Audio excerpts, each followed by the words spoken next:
Oh, whistle, and I'll come to you, my lad. Written by M.R. James. Narrated for you by Jonathan Dunne. Original year of publication, 1904. This work is in the public domain. Production and narration copyright, 2025. Jonathan Dunne.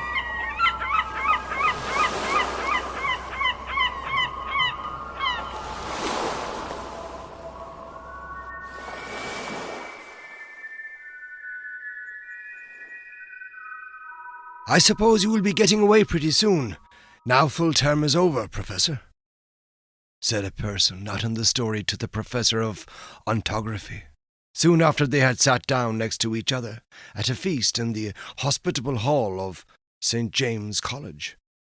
The professor was young, neat, and precise in speech. "Yes," he said. "My friends have been making me take up golf this term, and I mean to go to the East Coast, in point of fact to Burnstow. I dare say you know it, for a week or 10 days, to improve my game. I hope to get off tomorrow."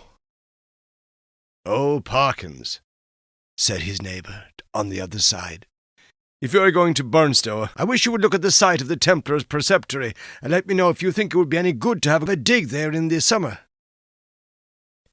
It was, as you might suppose, a person of antiquarian pursuits who said this, but since he merely appears in this prologue, there is no need to give his entitlements. "Certainly," said Parkins, the professor. "If you will describe to me whereabouts the site is, I will do my best to give you an idea of the lie of the land when I get back, or I could write to you about it, if you would tell me where you are likely to be."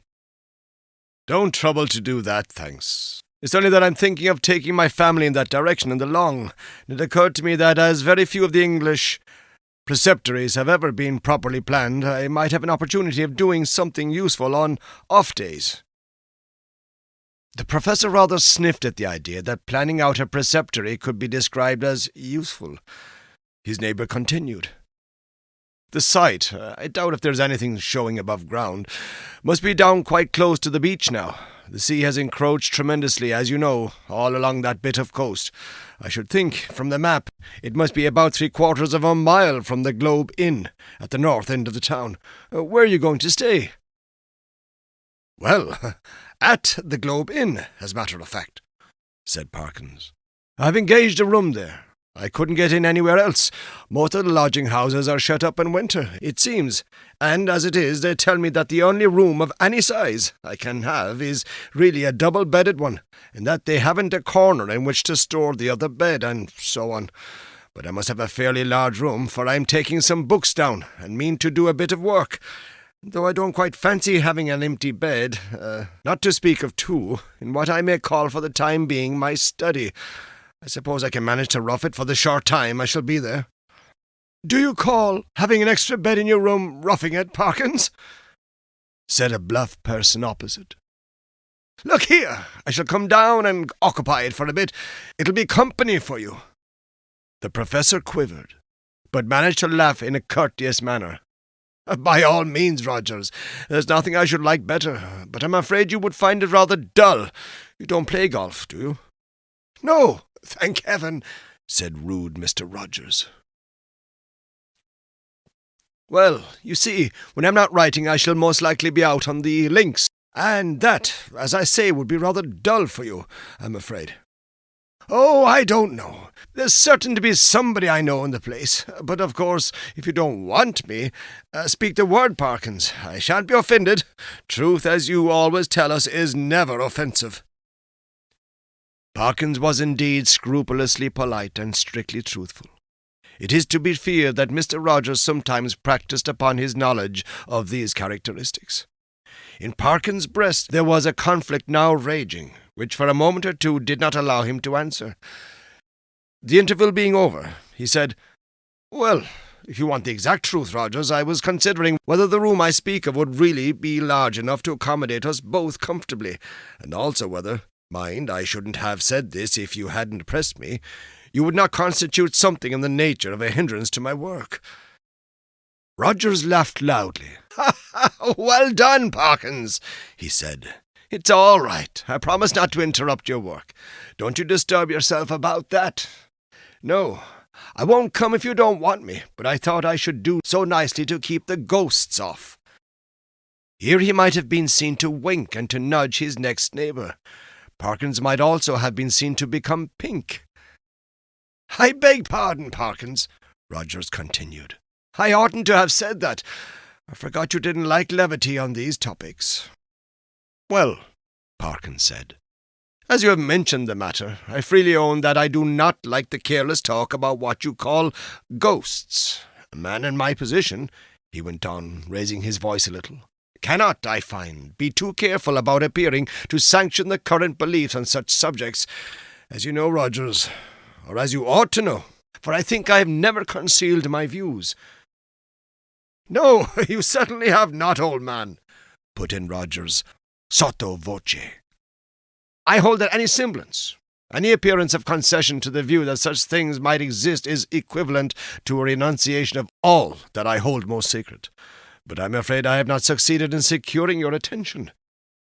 "Your undivided attention was what Dr. Blimber actually said," Rogers interrupted, with every appearance of an earnest desire for accuracy. "But I beg your pardon, Parkins, I'm stopping you." "Not at all," said Parkins. "I don't remember Blimber. Perhaps he was before my time, but I needn't go on. I'm sure you know what I mean." Yes, said Rogers rather hastily. "Just so. Well, we'll go into it fully at Burnstow, or somewhere." In repeating the above dialogue, I have tried to give the impression which it made on me, that Parkins was something of an old woman, rather hen-like perhaps, in his little ways, total destitute, alas, of the sense of humour, but at the same time dauntless and sincere in his convictions, and a man deserving of the greatest respect. Whether or not the reader has gathered so much, that was the character which Parkins had. On the following day, Parkins did as he had hoped, succeed in getting away from his college and in arriving at Burnstow. He was made welcome at the Globe Inn, was safely installed in the large double-bedded room of which we have heard, and was able before retiring to arrange his materials for work in apple-pie order, upon a commodious table which occupied the outer end of the room, and was surrounded on three sides by windows looking out seaward. That is to say, the central window looked straight out to sea, and those on the left and right commanded prospects along the shore to the north and south, respectively. On the south you saw the village of Burnstow. On the north no houses were to be seen, but only the beach and the low cliff backing it. Immediately in front was a strip, not considerable, of rough grass, dotted with old anchors, capstans, and so forth. Then a broad path, then the beach. Whatever may have been the original distance between the Globe Inn and the sea, not more than 60 yards now separated them. The rest of the population of the inn was, of course, a golfing one, and included few elements that called for a special description. The most conspicuous figure was perhaps that of an ancient militar, secretary of a London club, and possessed of a voice of incredible strength and of views of a pronouncedly Protestant type. These were apt to find utterance after his attendance upon the ministrations of the vicar, an inestimable man, with inclinations towards a picturesque ritual, which he gallantly kept down as far as he could out of deference to East Anglian tradition. Professor Parkins, one of whose principal characteristics was pluck, spent the greater part of the day following his arrival at Burnstow in what he had called improving his game, in company with this Colonel Wilson, and during the afternoon, whether the process of improvement were to blame or not, I am not sure, the Colonel's demeanour assumed a colouring so lurid that even Parkins jibed at the thought of walking home with him from the links. He determined, after a short and furtive look at that bristling moustache and those incarnadined features, that it would be wiser to allow the influences of tea and tobacco to do what they could with the Colonel before the dinner hour should render a meeting inevitable. "I might walk home tonight, along the beach," he reflected. "Yes, and take a look. There will be light enough for that, at the ruins of which Disney was talking. I don't exactly know where they are, by the way, but I expect I can hardly help stumbling on them." This he accomplished, I may say, in the most literal sense, for in picking his way from the links to the shingle beach, his foot caught, partly in a gorse root, and partly in a biggish stone, and over he went. When he got up and surveyed his surroundings, he found himself in a patch of somewhat broken ground, covered with small depressions and mounds. These latter, when he came to examine them, proved to be simply masses of flints embedded in mortar and grown over with turf. He must, he quite rightly concluded, be on the site of the precipitary he had promised to look at. It seemed not unlikely to reward the spade of the explorer. Enough of the foundations was probably left at no great depth to throw a good deal of light on the general plan. He remembered vaguely that the Templars, to whom this site had belonged, were in the habit of building round churches, and he thought a particular series of the humps or mounds near him did appear to be arranged in something of a circular form. Few people can resist the temptation to try a little amateur research in a department quite outside their own, if only for the satisfaction of showing how successful they would have been had they only taken it up seriously. Our professor, however, if he felt something of this mean desire, was also truly anxious to oblige Mr. Disney, so he paced with care the circular area he had noticed, and wrote down its rough dimensions in his pocket-book. Then he proceeded to examine an oblong eminence which lay east of the centre of the circle, and seemed to his thinking likely to be the base of a platform or altar.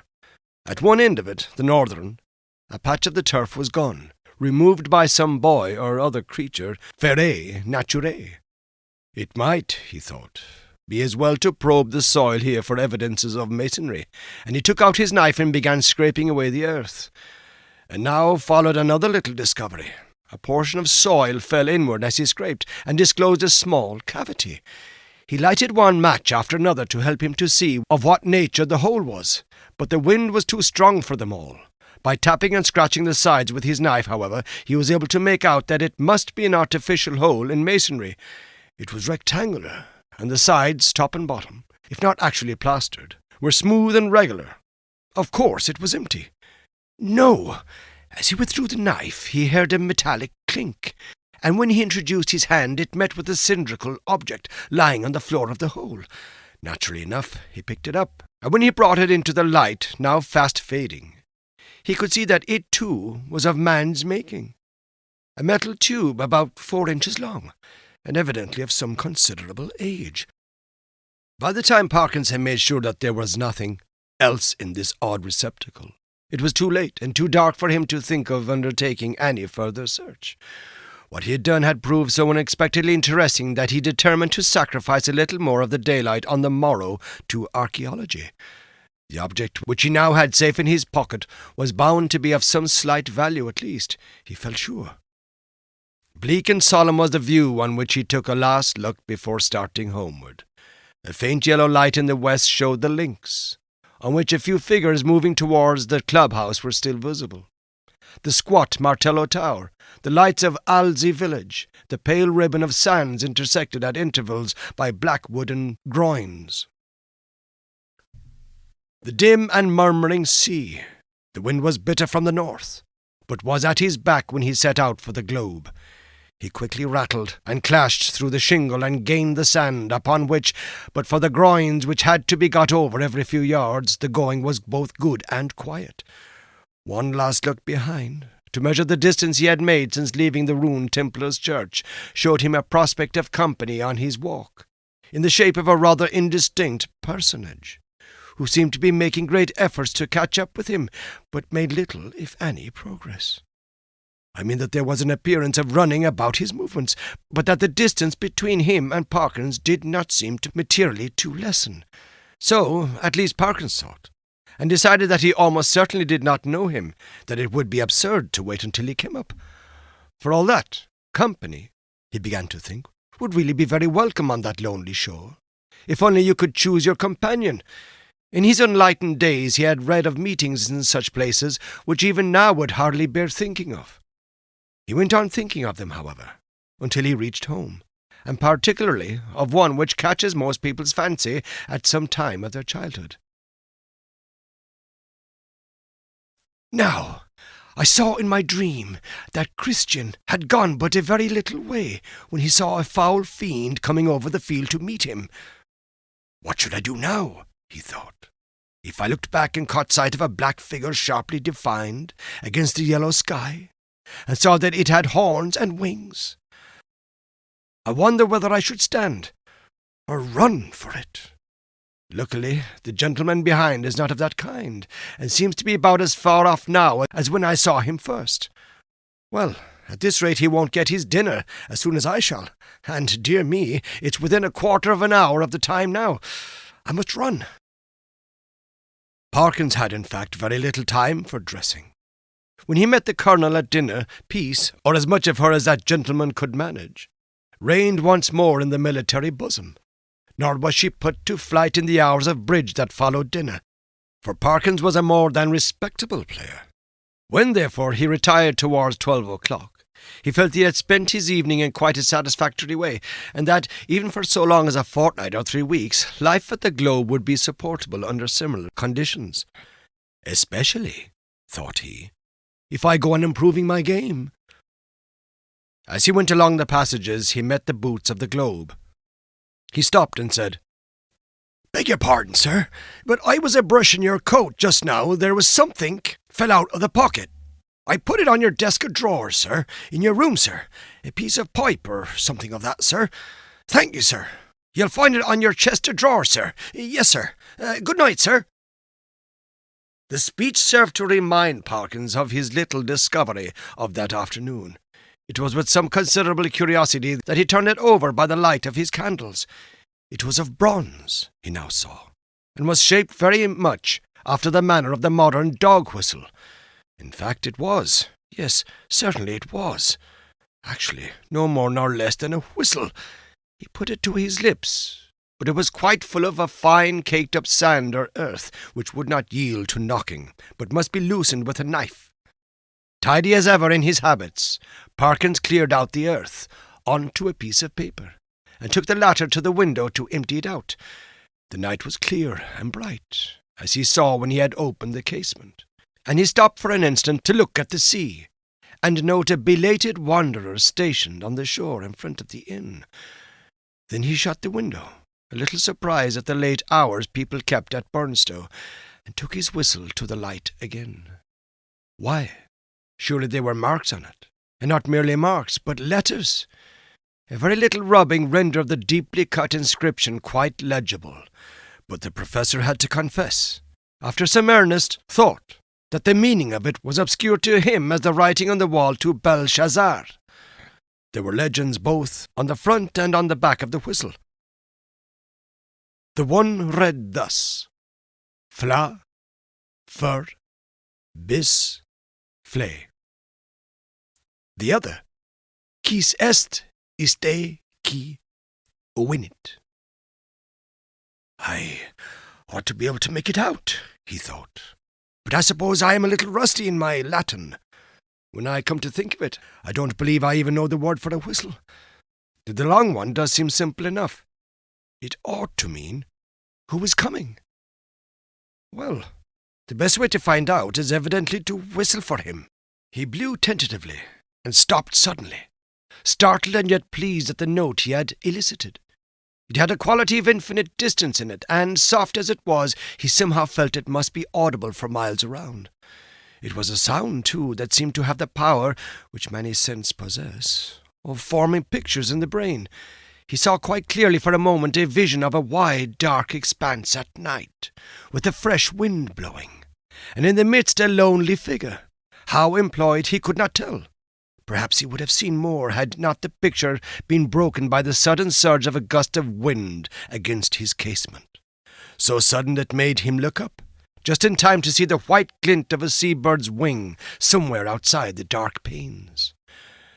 The sound of the whistle had so fascinated him that he could not help trying it once more, this time more boldly. The note was little, if at all, louder than before, and repetition broke the illusion. No picture followed, as he had half hoped it might. But what is this? Goodness, what force the wind can get up in a few minutes! What a tremendous gust! There! I knew that window fastening was no use. Ah, I thought so. Both candles out. It's enough to tear the room to pieces. The first thing was to get the window shut. While you might count 20, Parkins was struggling with the small casement, and felt almost as if he were pushing back a sturdy burglar, so strong was the pressure. It slackened all at once, and the window banged to and latched itself. Now to relight the candles and see what damage, if any, had been done. No, nothing seemed amiss. No glass even was broken in the casement, but the noise had evidently roused at least one member of the household. The Colonel was to be heard stumping in his stockinged feet on the floor above, and growling. Quickly as it had risen, the wind did not fall at once. On it went, moaning and rushing past the house, at times rising to a cry so desolate that, as Parkins disinterestedly said, it might have made fanciful people feel quite uncomfortable, even the unimaginative. He thought after a quarter of an hour, might be happier without it. Whether it was the wind or the excitement of golf, or of the researches in the preceptory that kept Parkins awake, he was not sure. Awake he remained, in any case, long enough to fancy, as I'm afraid I often do myself under such conditions, that he was the victim of all manner of fatal disorders. He would lie counting the beats of his heart, convinced that it was going to stop work every moment, and would entertain grave suspicions of his lungs, brain, liver, etc., suspicions which he was sure would be dispelled by the return of daylight, by which only then refused to be put aside. He found a little vicarious comfort in the idea that someone else was in the same boat. A near neighbour, in the darkness it was not easy to tell his direction, was tossing and rustling in his bed too. The next stage was that Parkins shut his eyes and determined to give sleep every chance. Here again, overexcitement asserted itself in another form, that of making pictures. Experto crede. Pictures do come to the closed eyes of one trying to sleep, and are often so little to his taste that he must open his eyes and disperse them. Parkinson's experience on this occasion was a very distressing one. He found that the picture which presented itself to him was continuous. When he opened his eyes, of course, it went, but when he shut them once more, it framed itself afresh, and acted itself out again, neither quicker nor slower than before. What he saw was this: a long stretch of shore, shingle-edged by sand, and intersected at short intervals with black groins running down to the water, a scene, in fact, so like that of his afternoon's walk that, in the absence of any landmark, it could not be distinguished therefrom. The light was obscure, conveying an impression of gathering storm. Late winter evening, and slight cold rain. On this bleak stage at first no actor was visible. Then, in the distance, a bobbing black object appeared. A moment more, and it was a man running, jumping, clambering over the groins, and every few seconds looking eagerly back. The nearer he came, the more obvious it was that he was not only anxious, but even terribly frightened, though his face was not to be distinguished. He was, moreover, almost at the end of his strength. On he came. Each successive obstacle seemed to cause him more difficulty than the last. "Will he get over the next one?" thought Perkins. "It seems a little higher than the others." Yes, half climbing, half throwing himself, he did get over, and fell all in a heap on the other side, the side nearest to the spectator. There, as if really unable to get up again, he remained crouching under the groin, looking up in an attitude of painful anxiety. So far, no cause whatever for the fear of the runner had been shown, but now there began to be seen, far up the shore, a little flicker of something light-coloured moving to and fro with great swiftness and irregularity. Rapidly growing larger, it too declared itself as a figure in pale, fluttering draperies, ill-defined. There was something about its motion which made Parkins very unwilling to see it at close quarters. It would stop, raise arms, bow itself toward the sand, then run, stooping across the beach to the water edge and back again, and then, rising upright, once more continue its course forward at a speed that was startling and terrifying. The moment came when the pursuer was hovering about from left to right only a few yards beyond the groin, where the runner lay in hiding. After 2 or 3 ineffectual castings hither and thither, it came to a stop, stood upright, with arms raised high, and then darted straight forward toward the groin. It was at this point that Parkins always failed in his resolution to keep his eyes shut. With many misgivings as to incipient failure of eyesight, overworked brain, excessive smoking, and so on, he finally resigned himself to light his candle, get out a book, and pass the night waking, rather than be tormented by this persistent panorama, which he saw clearly enough could only be a morbid reflection of his walk and his thoughts on that very day. The scraping of match on box and the glare of light must have startled some creatures of the night, rats or what not, which he heard scurry across the floor from the side of his bed with much rustling. Dear, dear, the match is out, fool that it is. But the second one burnt better, and the candle and book were fully procured, over which Parkins pored till sleep of a wholesome kind came upon him, and that in no long space. For about the first time in his orderly and prudent life he forgot to blow out the candle, and when he was called next morning at 8 there was still a flicker in the socket and a sad mess of guttered grease on the top of the little table. After breakfast he was in his room, putting the finishing touches to his golfing costume. Fortune had again allotted the Colonel to him for a partner when one of the maids came in. "Oh, if you please," she said. "Would you like any extra blankets on your bed, sir?" "Oh, thank you," said Parkins. "Yes, I think I should like one. It seems likely to turn rather colder." In a very short time the maid was back with the blanket. "Which bed should I put it on, sir?" she asked. "What? Why, that one. The one I slept in last night," he said, pointing to it. "Oh, yes. I beg your pardon, sir, but you seem to have tried both of them. Leastways, we had to make 'em up both this morning." "Really? How very absurd," said Parkins. "I certainly never touched the other, except to lay some things on it. Did it actually seem to have been slept in?" "Oh, yes, sir," said the maid. "Why, all the things was crumpled and throwed about all ways. If you'll excuse me, sir, quite as if anyone hadn't passed but a very poor night, sir." "Dear me," said Parkins. "Well, I may have disordered it more than I thought when I unpacked my things. I'm very sorry to have given you the extra trouble, I'm sure. I expect a friend of mine soon, by the way, a gentleman from Cambridge, to come and occupy it for a night or 2. That will be all right, I suppose, won't it?" "Oh, yes, to be sure, sir. Thank you, sir. It's no trouble, I'm sure," said the maid, and departed to giggle with her colleagues. Parkins set forth with a stern determination to improve his game. I'm glad to be able to report that he succeeded so far in this enterprise that the Colonel, who had been rather repining at the prospect of a second day's play in his company, became quite chatty as the morning advanced, and his voice boomed out over the flats, as certain also of our own minor poets have said, like some great bourdon in a minster tower. "Extraordinary wind that we had last night," he said. "In my old home we should have said someone had been whistling for it." "Should you indeed?" said Parkins. "Is there a superstition of that kind still current in your part of the country?" "I don't know about superstition," said the Colonel.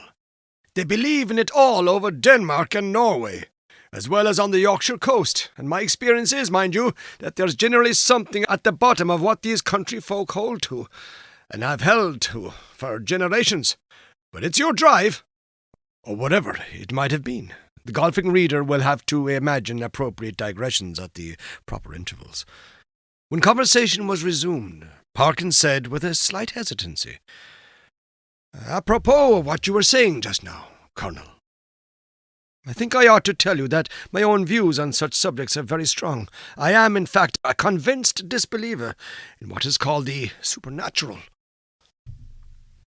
"What?" said the Colonel. "Do you mean to tell me you don't believe in second sight or ghosts or anything of that kind?" "Nothing whatever of that kind," returned Parkins firmly. "Well," said the Colonel, "but it appears to me at that rate, sir, that you must be a little better than a Sadducee." Parkins was on the point of answering that, in his opinion, the Sadducees were the most sensible persons he had ever read of in the Old Testament. But feeling some doubt as to whether much mention of them was to be found in that work, he preferred to laugh the accusation off. "Perhaps I am," he said. "But here, give me my cleek, boy. Excuse me one moment, Colonel." A short interval. "Now, as to whistling for the wind, let me give you my theory about it. The laws which govern winds are really not at all perfectly known to fisher folk, and such, of course, not known at all. A man or woman of eccentric habits, perhaps, or a stranger is seen repeatedly on the beach at some unusual hour, and is heard whistling. Soon afterwards, a violent wind rises. A man who could read the sky perfectly, or who possessed a barometer, could have foretold that it would. The simple people of a fishing village have no barometers, and only a few rough rules for prophesying weather.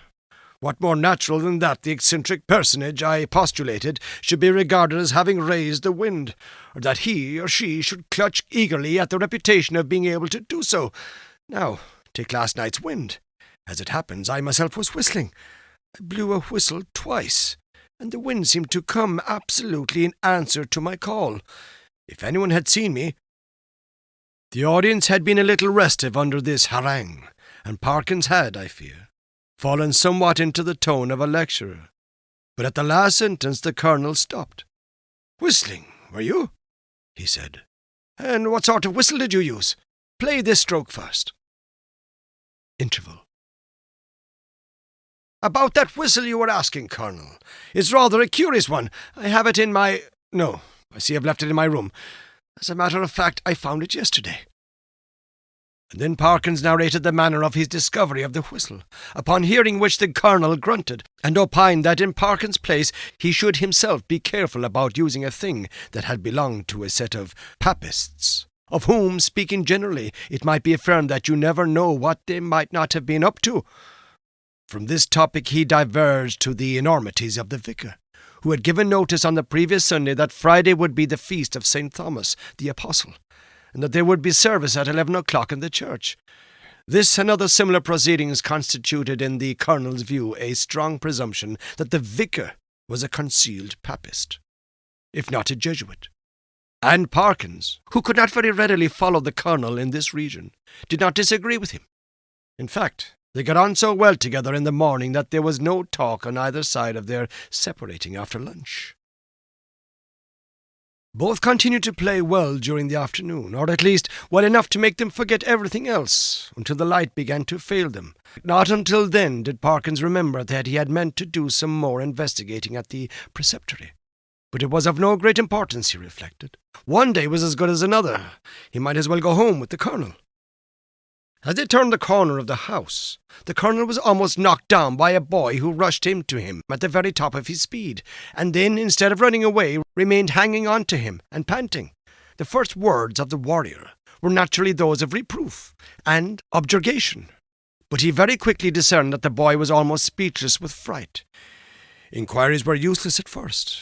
When the boy got his breath, he began to howl, and still clung to the Colonel's legs. He was at last detached, but continued to howl. "What in the world is the matter with you? What have you been up to? What have you seen?" said the two men. "Oh, I seen it wave at me out of the window," wailed the boy, "and I don't like it." "Oh, what window?" said the irritated Colonel. "Come, pull yourself together, my boy." "The front window it was, at the hotel," said the boy. At this point Parkins was in favour of sending the boy home, but the Colonel refused. He wanted to get to the bottom of it, he said.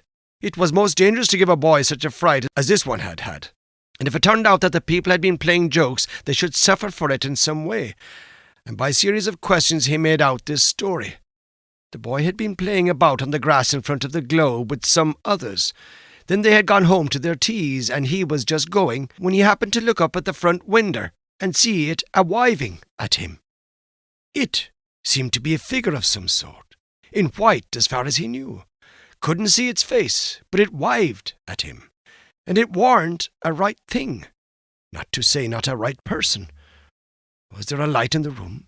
No, he didn't think to look if there was a light. Which was the window? Was it the top one or the second one? The second one it was. The big window what got two little uns at the sides. Very well, my boy, said the Colonel after a few more questions. You run away home now. I expect it was some person trying to give you a start. Another time, like a brave English boy, you just throw a stone. Well, not that exactly. But you go and speak to the waiter, or to Mr. Simpson, the landlord, and say that I advised you to do so. The boy's face expressed some of the doubt he felt as to the likelihood of Mr. Simpson's lending a favourable ear to his complaint. But the Colonel did not appear to perceive this, and went on. And here's a sixpence. No, I see it's a shilling. And you be off home, and don't think any more about it. The youth hurried off with agitated thanks, and the Colonel and Parkins went round to the front of the Globe and reconnoitred. There was only one window answering to the description they had been hearing. Well, that's curious, said Parkins. It's evidently my window the lad was talking about. Will you come up for a moment, Colonel Wilson? We ought to be able to see if anyone has been taking liberties in my room. They were soon in the passage, and Parkins made as if to open the door. Then he stopped, and felt in his pockets. This is more serious than I thought, was his next remark. I remember now that before I started this morning I locked the door. It is locked now, and what is more, here is the key. And he held it up. Now, he went on, if the servants are in the habit of going into one's room during the day when one is away, I can only say that I don't approve of it at all. Conscious of a somewhat weak climax, he busied himself in opening the door, which was indeed locked, and in lighting candles. No, he said, nothing seems disturbed. Except your bed, put in the Colonel. Excuse me, that isn't my bed, said Parkins. I don't use that one, but it does look as if someone had been playing tricks with it. It certainly did. The clothes are bundled up and twisted together in a most tortuous confusion. Parkins pondered. That must be it, he said at last. I disordered the clothes last night in unpacking, and they haven't made it since. Perhaps they came in to make it, and that boy saw them through the window, and then they were called away and locked the door after them. Yes, I think that must be it. Well, ring and ask, said the Colonel, and this appealed to Parkins as practical. The maid appeared, and, to make a long story short, deposed that she had made the bed in the morning when the gentleman was in the room, and hadn't been there since. No, she hadn't know of the key. Mr. Simpson, he kept the keys. He'd be able to tell the gentleman if anyone had been up. This was a puzzle. Investigation showed that nothing of value had been taken, and Parkins remembered the disposition of the small objects on the tables and so forth well enough to be pretty sure that no pranks had been played with them. Mr. and Mrs. Simpson furthermore agreed that neither of them had given the duplicate key of the room to any person whatever during the day. Nor could Parkins, fair-minded man as he was, detect anything in the demeanour of master, mistress, or maid that indicated guilt. He was much more inclined to think that the boy had been imposing on the Colonel. The latter was unwontedly silent and pensive at dinner, and throughout the evening. When he bade good night to Parkins, he murmured in a gruff undertone, "You know where I am, if you want me during the night." "Why, yes, thank you, Colonel Wilson. I think I do, but there isn't much prospect of my disturbing you, I hope. By the way," he added, "did I show you that old whistle I spoke of? I think not. Well, here it is." The Colonel turned it over gingerly in the light of the candle. "Can you make anything of the inscription?" asked Parkins, as he took it back. "No, not in this light. Oh, what do you mean to do with it?" "Oh, well, when I get back to Cambridge, I shall submit it to some of the archaeologists there and see what they think of it. And very likely, if they consider it worth having, I may present it to one of the museums." Said the Colonel. "Well, you may be right. All I know is that, if it were mine, I should chuck it straight into the sea. It's no use talking, I'm well aware, but I expect that with you it's a case of live and learn. I hope so, I'm sure, and I wish you a good night. He turned away, leaving Parkins in act to speak at the bottom of the stair, and soon each was in his own bedroom. By some unfortunate accident, there were neither blinds nor curtains to the windows of the professor's room. The previous night he had thought little of this, but tonight there seemed every prospect of a bright moon rising to shine directly on his bed, and probably wake him later on. When he noticed this, he was a good deal annoyed, but with an ingenuity which I can only envy. He succeeded in rigging up, with the help of a railway rug, some safety pins, and a stick and umbrella, a screen, which, if it only held together, would completely keep the moonlight off his bed. And shortly afterwards he was comfortably in that bed. When he had read his somewhat solid work long enough to produce a decided wish for sleep, he cast a drowsy glance around the room, blew out the candle, and fell back upon the pillow. He must have slept soundly for an hour or more, when a sudden clatter shook him in a most unwelcome manner. In a moment he realized what had happened. His carefully constructed screen had given way, and a very bright frosty moon was shining directly on his face. This was highly annoying. Could he possibly get up and reconstruct the screen, or could he manage to sleep if he did not? For some minutes he lay and pondered over the possibilities. Then he turned over sharply, and with all his eyes open, lay breathlessly listening. There had been a movement, he was sure, in the empty bed on the opposite side of the room. Tomorrow he would have it moved, for there must be rats or something playing about in it. It was quiet now. No, the commotion began again. There was a rustling and shaking, surely more than any rat could cause. I can figure to myself something of the professor's bewilderment and horror, for I have in a dream 30 years back seen the same thing happen. But the reader will hardly, perhaps, imagine how dreadful it was to him to see a figure suddenly sit up in what he had known was an empty bed. He was out of his own bed in one bound, and made a dash towards the window where lay his only weapon, the stick with which he had propped his screen. This was, as it turned out, the worst thing he could have done, because the personage in the empty bed, with a sudden smooth motion, slipped from the bed and took up a position with outspread arms, between the two beds and in front of the door. Parkins watched it in a horrid perplexity. Somehow the idea of getting past it and escaping through the door was intolerable to him. He could not have borne, he didn't know why, to touch it.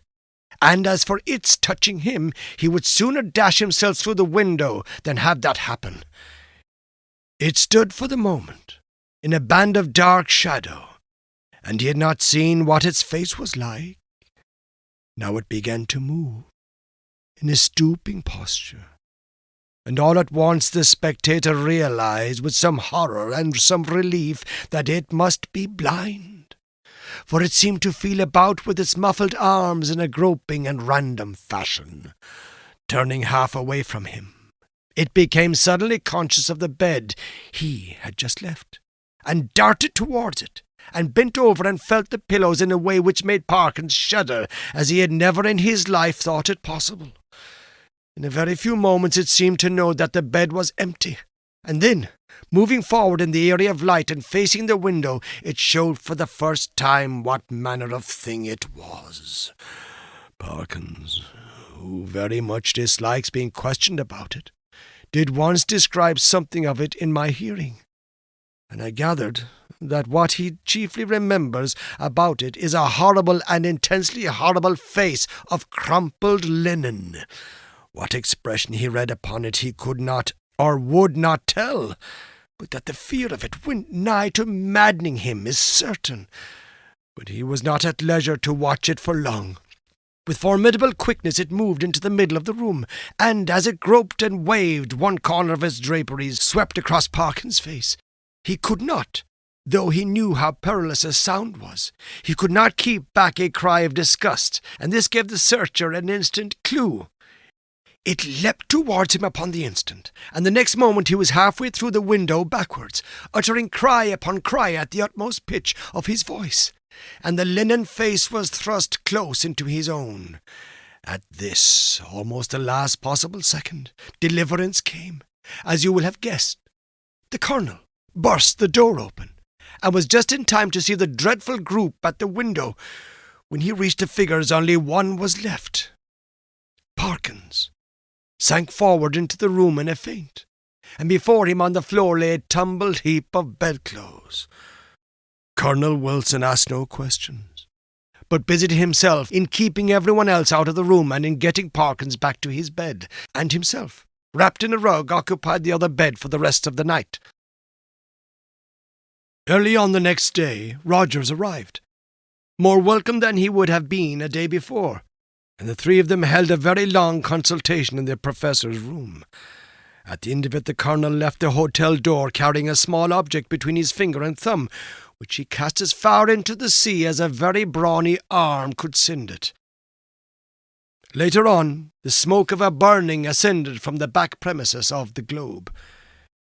Exactly what explanation was patched up for the staff and visitors at the hotel, I must confess, I do not recollect. The professor was somehow cleared of the ready suspicion of delirium tremens, and the hotel of the reputation of a troubled house.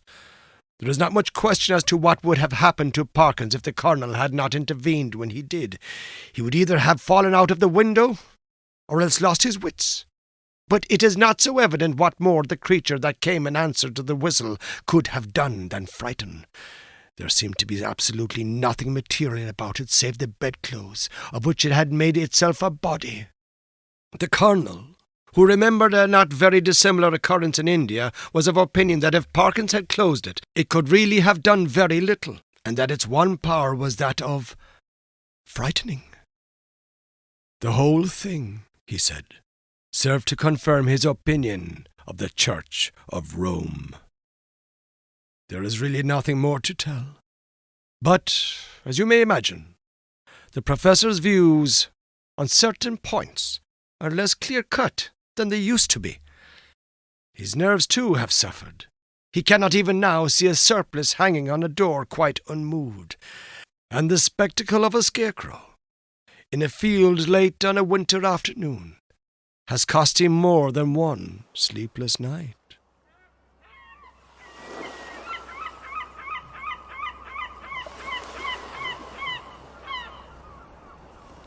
This has been Oh Whistle, and I'll Come to You, My Lad, written by M.R. James, narrated for you by Jonathan Dunne. Original year of publication, 1904. This work is in the public domain. Production and narration copyright, 2025. Jonathan Dunne.